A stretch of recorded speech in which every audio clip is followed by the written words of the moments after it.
Welcome to What Are You Sporting About podcast, a podcast about business, employment, sports, and entertainment to help educate, support, and guide you to your next level. Here's your host, attorney Sivonnia DeBarros. Hello, my name is Sivonnia DeBarros. I'm your host with What Are You Sporting About podcast. And today we have a very special guest, Mr. Marcus Wingate with Wasserman. Welcome to the show, Marcus. Thank you, Sivonnia. Thank you for having me. I appreciate it. How are you doing? I'm doing great, and it's a pleasure to have you here. So why don't you tell us a little bit about yourself?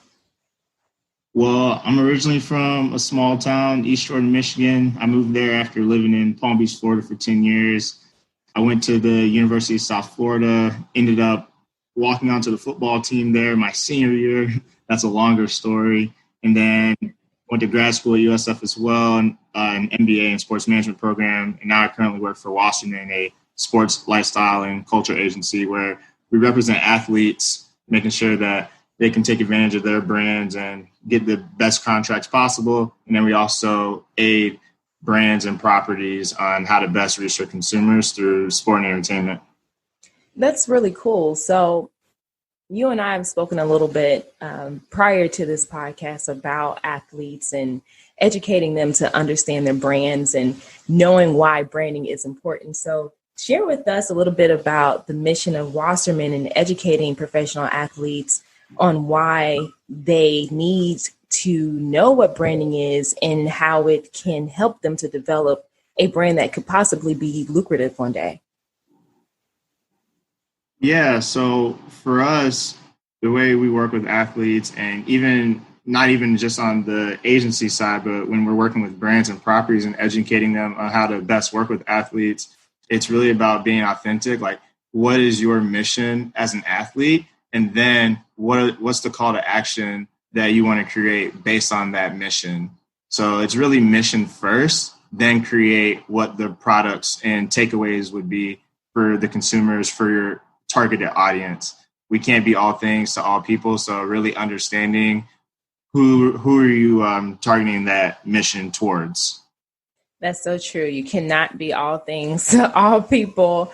I've had this conversation so many times.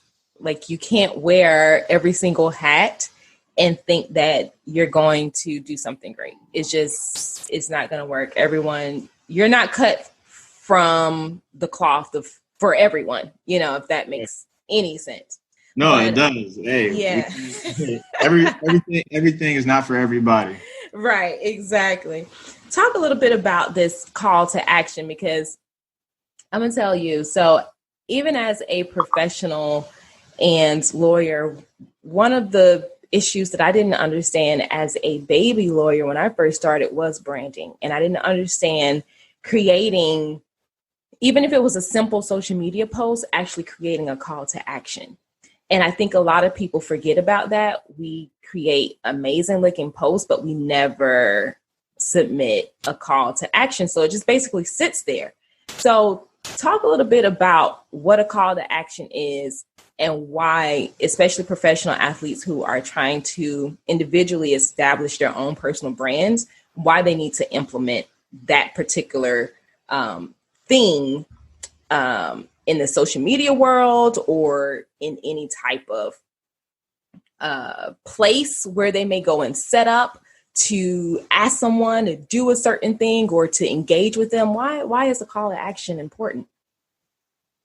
Well, before I get to the call to action, it really starts, like I said, with the mission first. What's your position on an issue? Like, you're a lawyer, so it's like, are you the prosecutor? Are you the defender? So you need to understand your position. So then when you're gathering the facts, are you gathering the facts for or against the case? And so that's your call to action. Like, what do you want to do? Do you want the person to be locked away for the crimes that they've committed, or do you want the person to go free because of the crimes they have not committed?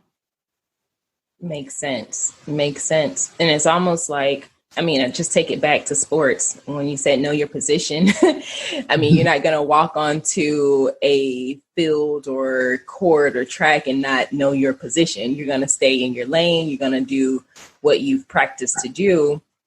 And so when you know your position, you know exactly where you're trying to go. So that does make sense to set things up. So when say that again. We have a saying in the sports world, KYP, know your personnel. So that's the board. Even when on your own team, you got to know who's going to be who's the guy, who's going to catch that deep ball, who's going to go make a play for us. But you also got to know who those people who are just going to be consistent. Don't ask them to go do anything outside their lane. You got to know your personnel. Now, with scouting, you got to know the other team. It's like, this is a guy I can go deep on. These are certain players on the other team that I can try. These are the people that we should be targeting. It's a chess match, at least when it comes to football. I love that. I absolutely love that. So, hence, your mission is understanding your position, knowing your personnel, keeping people in their lane, but you also staying in your lane and understanding that you are not meant for everybody. And that's okay, because I think some people cast the net way too wide and you end up losing everybody. I did that. People to know what you're about.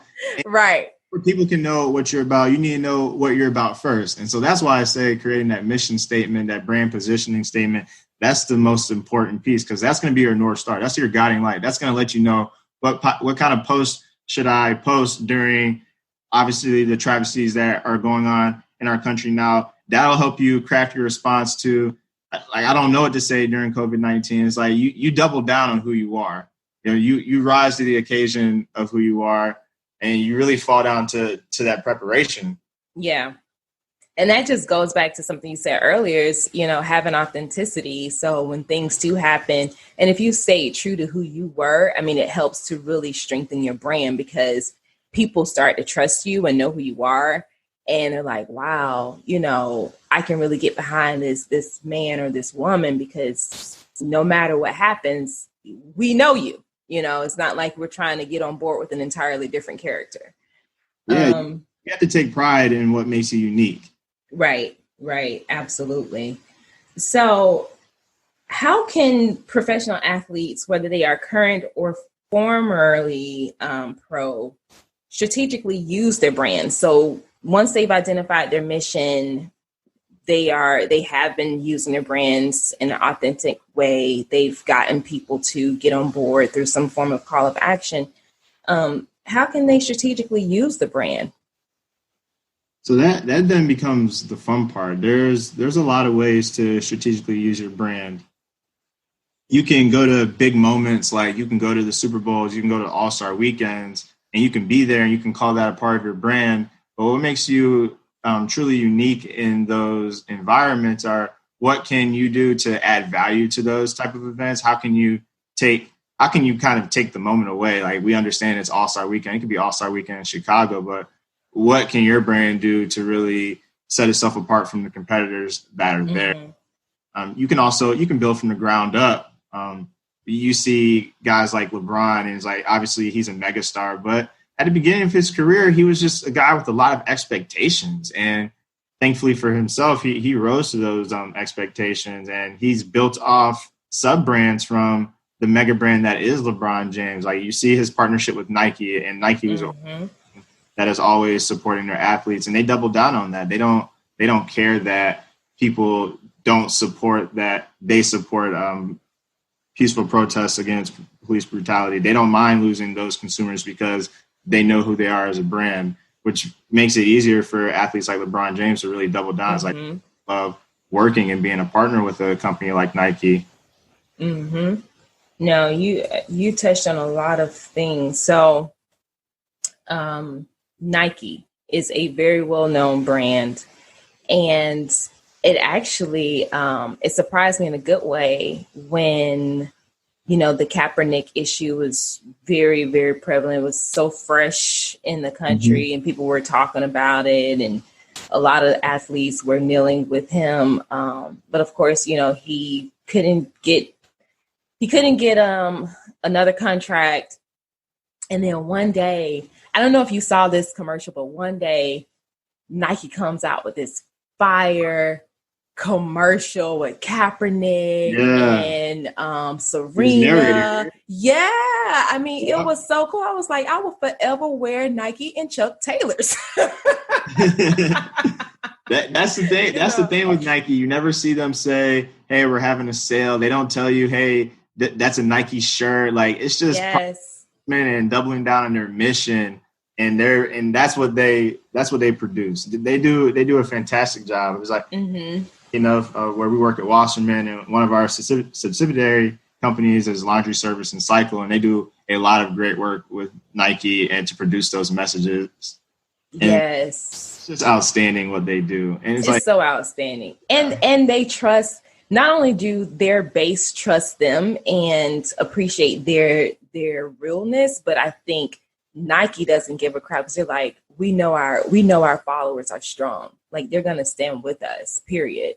And they believe what we believe in. So if you're creating a brand where people have followed you for so long and you have basically the same core values, they're going to follow you. They're going to believe in you. They're going to support you, but you have to, in my opinion, I guess you have to just believe in yourself too, and not be afraid to be your authentic self. That's what it's all about, being your authentic self. That's what makes you unique. Yes. So let me ask you this.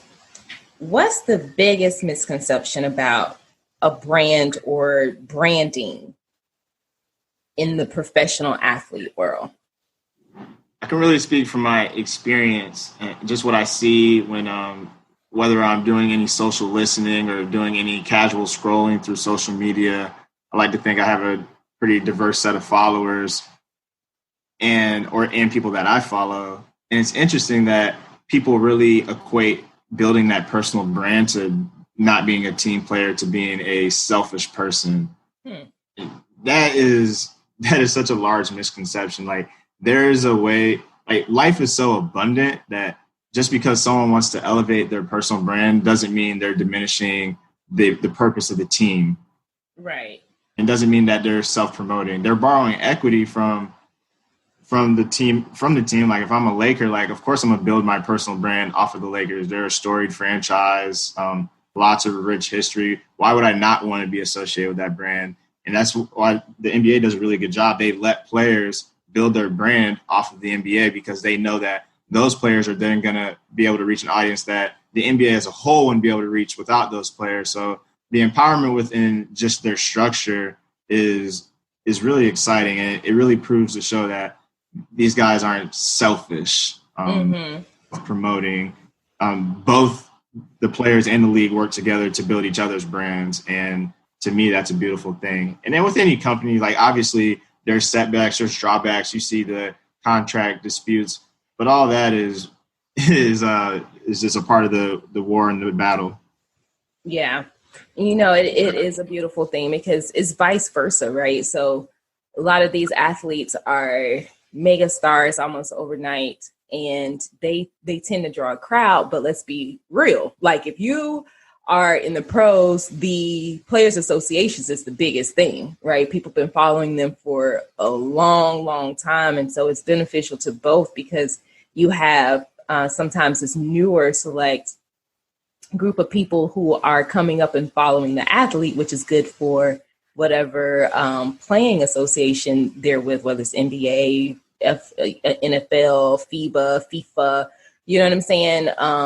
But then on vice versa, a younger athlete, I mean, you're coming into a well-known establishment who have generated supporters for years, and they're watching you. They know you, and you have the opportunity to now kind of get all those people who never followed you on your team, in a sense, Yeah, so that's really cool.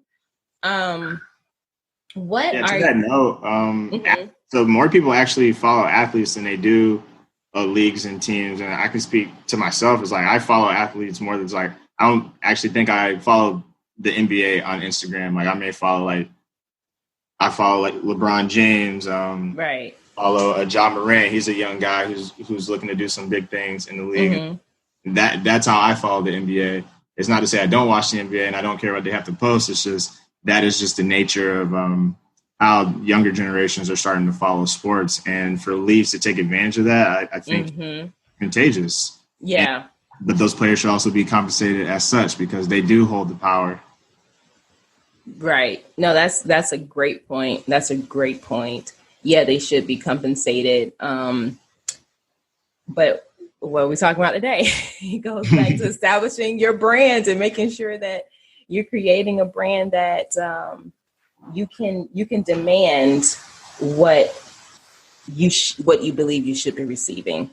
So we talked a little bit about misconceptions about brands or branding, and you're with Wasserman. You guys are located in South Carolina, right? No, so we're a global agency, headquartered in LA. Our CEO, he's from LA. He's very much a son of LA. He's also the chairman of LA 2028. But we have a location in LA, San Diego / Carlsbad, Portland, Toronto, New York, Raleigh, North Carolina, Abu Dhabi, China, Dallas, and forgive me if I've missed any others, but we're all over. London, and then we have, I believe, like Boris, Amsterdam area as well. So we're all over. Okay. Do some big things, and once sports is back and everyone can return to live action is healthy, even healthier than before, we're looking to do some exciting things in the marketplace. No, that's amazing. I don't know why I was thinking South Carolina. Did we talk about South Carolina? Well, I am in the Raleigh office, which is in North Carolina. Oh, okay. Carolina should be one state, but hey, I don't. That makes sense. Okay, so what is Wasserman doing to change the narrative about the misconceptions around brand or branding, I guess, in the context of educating your clients? Yeah, so we double down on, we have this acronym called SEAM. SEAM stands for strategy, execution, amplification, and measurement. So when brands come to us, whether they're a retainer client or like a projects client, we build a strategy, and that strategy is deeply rooted in two things: understanding the brand itself, and then doing research, getting the insights. Who are your target consumers? What do they enjoy? Where do they operate? Are they on Instagram? Are they on Facebook? Are they outside and you need out of home advertising? Do you need web placements because they search for their favorite products on digital? There's a large shift to mobile. Should my strategy be mobile focused? How can I reach them with the thing they're looking at every day, which is their phone and their smartphone? And so from there, we build that strategy. The next step is obviously the execution of the strategy, and then we find ways to amplify. So if in the initial contract or the initial plan is if we're going to All-Star Weekend and we have the rights to All-Star Weekend through working with the NBA, what are ways to amplify our presence there? That's bringing in talent. That's when you start curating events, and again, you're bringing in talent so that people will want to come to the events. If you're working with a mega brand and their CEOs want to rub shoulders and elbows with pro athletes, and pro athletes want to rub shoulders and elbows with them because they're the leaders of business. And so those are people you need to be talking to continue to grow your brand, because growing a brand and monetizing a brand, which is important for the longevity of an athlete's career beyond them just playing their sport, you have to run your brand as a business. And that's why you stay authentic and unique to yourself.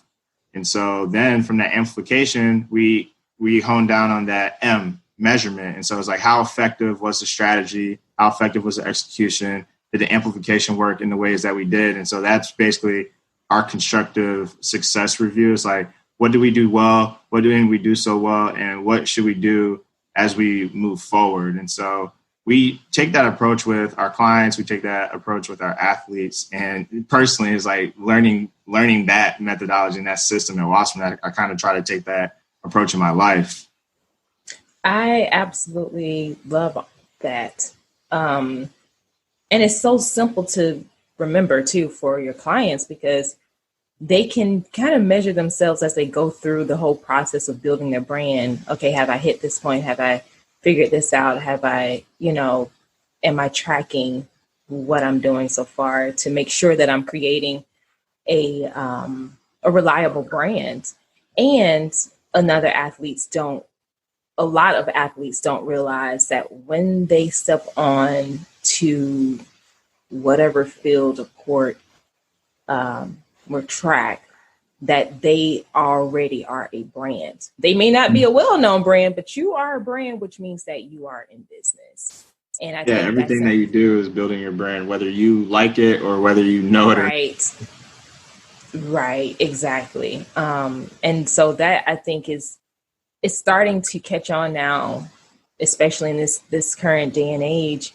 A lot of athletes are starting to realize, like, wow, I actually am in business. I'm not just an athlete. I'm actually in business for real. Like, I do this for a living, so. Yeah. And I know some people who understand that, think it's great. And at the end of the day, they continue to double down themselves and don't necessarily care about that aspect. And what I mean when they don't care, they're not trying to be profit. They're not like profit maximization, where it's like, oh, if I act a certain way and do a certain thing, I know I can get a lot of money because I'll look very conservative and safe for brands. Whereas a lot of athletes, they start to double down on themselves. And it's like, this is who I am. Mm-hmm. And honestly, that's what brands need today. The world is becoming much more socially conscious. We're socially connected through smartphones, through social media. You need ways to reach your target consumer through these authentic people. And so that's why it's important for athletes to build their brands. And it's also important for them to run it as a business. It's like whatever they measure, they can improve. So they need those intangible goals. A little marketing speak or industry speak in general is like they need those KPIs. What are those key performance indicators that they're measuring against?